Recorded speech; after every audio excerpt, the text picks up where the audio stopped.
Okay, so we know that everybody's mad that he spoke to doctors, but of course the hit piece comes out. I didn't realize as of right now that so many people in the non-right-wing media business have been using the N-word so frequently with the hard R. I know Illiger, my name with a hard R, already brings sentiments. It's the blackness in me. It's the power. My people, happy Black History Month. But I will say that this video comes out of Joe Rogan just saying the N-word it's cut out of context. Well, it's like a montage, essentially. Yeah, where I think it's a supercut. In a bunch of places he was like quoting black people even. Yeah. And we'll talk about this. I'm not going to take the boomer take on the N-word. We're going to have a fun take on the N-word. But I do want to say that now everyone's like all of a sudden like, again, first Joe Rogan spoke to people he shouldn't speak to. Ooh. Now, like you said, with the right-wing and left-wing paradigm, they've created this spectrum where basically left-wing means that you're a good guy, right-wing means you're a bad guy, so they don't even understand the politics of right and left. It's just everybody we disagree with or everyone not on board with our propaganda is now right-wing, yes. which is insane because I wish they were, but they're not. Yeah. And then on top of that, because now Joe Rogan's bad, he's right-wing, he said the N-word. This is what's crazy. So he's bad.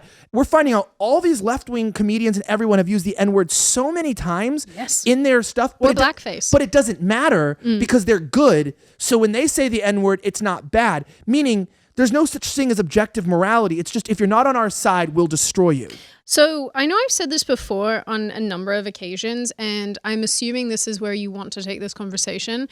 I don't understand the preoccupation in this country with the N-word. I don't get it. And I also don't understand, and I will never understand this, how it's possible for one group of people to say it predicated on their skin color alone, nothing else, just their skin color. And the other group of people are not allowed to say it because, well, they don't have enough melanin. I don't understand. This is exceedingly confusing to me. The other part of it that's very confusing to me too is how if you're quoting something, if you're saying something benign, if you're saying something innocuous, it's still offensive and people can still take things away from you or get you fired or whatever the case is, even if the context in which you're using it is one that is not offensive. I don't get that. I also don't understand how you can put it into music, how you can put it in pop culture, how, again, people can call themselves this publicly, especially, you know, public figures and celebrities and what have you, and that's cool, and that's not offensive, but as soon as you quote them saying it, then you're in the shit. I don't get it. I'm just so sick of this, though, because you can't have fun with anything. Like, you can't make fun of each other anymore. You can't point out each other's differences, even if it's, like, in a funny way. People have to turn everything derogatory. People have to make everything ugly. I'm just over it. Like, even watching the WWE clip of The Rock, and you know, and I guess in a way, like, I don't mind people dragging it up and making a point of it because it's like, bro, suck it. Like, you're going to call out Joe Rogan. You're going to be disingenuous in the first thing that you say, or maybe disingenuous in retracting it. I don't know, whichever one that it is. And then people call you out on something that you've done that, you know, maybe now you'll have to crawl across crushed glass in order to appeal to and appease the mob that'll come after you.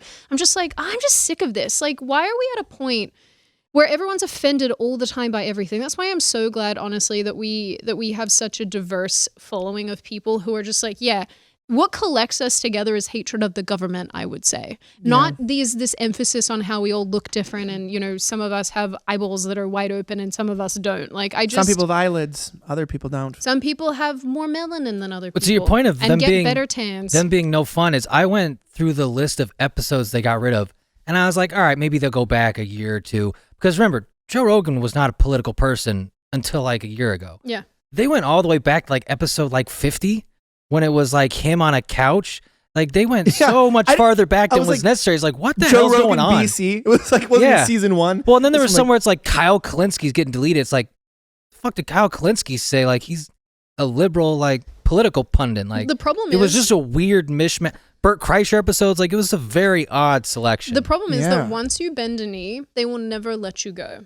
And so that's what that's all about, right? They're not just taking down the political podcast. They're taking down anyone that might come up later on that the lefties might grab a hold of and cry over later on because they love to do their digging, and they'll come after Spotify again, and they don't want to do that. So they're circumventing the whole thing and deleting as many episodes as they can. I view that in, all reality as them basically bending a knee, because the fact is once you do that, they will never, ever, ever stop coming after you.